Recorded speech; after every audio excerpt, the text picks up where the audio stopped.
बच्चे को भी बताएगा। सर हमारा काम है सिर्फ एजुकेशन लोन देना। आपकी फोटो, आपको बच्चे की फोटो और खाते की स्टेटमेंट लगेगी। खाते वक्त स्टेटमेंट कौन बनाता है? बैंक के खाते की स्टेटमेंट। पर मैंने कभी बैंक में खाना नहीं खाया। बैंक के अकाउंट की खाते की स्टेटमेंट, जहाँ पे आप पैसे रखते हैं। पैसे तो घर में रखते हैं, अलमारी में। उफ, अलमारी में पैसे निकाल, पैसे कहाँ निकाल दें? खीसे से निकाल के अलमारी में रखते हैं।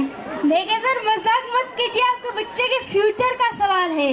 फ्यूचर के सवाल का जवाब अभी कैसे दूं? वो तो जाके अपने बच्चे ही दो। मतलब अभी तक बच्चा पैदा नहीं हुआ। पहले शादी तो करने दे।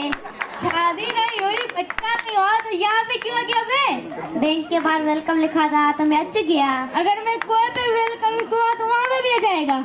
कुआं तेल का होगा या पानी का? ये सुबह सुबह कौन आदमी मेरे गले पड़ गया? तेरे गले में मैंने टाई पड़ी है। सुन, अगर तू यहाँ से 5 मिनट में नहीं गया ना तो उस टाइम मैं अपना गला घोट लूंगा। गला घोट लेगा तो साथ ही खड़ेगा। आप जाइए गुरुदेव, आपके जाते ही मैं पूरा परेराब कर लूंगा। पहले कपाल पार्टी करेगा या नलप लोग? मैं पूरा योगा कर लूंगा, आप जाइए। पहले नॉर्मल योगा करेगा या हार्ड योगा? मम्मी, इतनी छोटी बात मम्मी से क्यों पूछता है रे? अरे अरे अरे, कोई मुझे बताएगा चाइनीज खाना सिंधी में किए खाते हैं? Thank you. प्लीज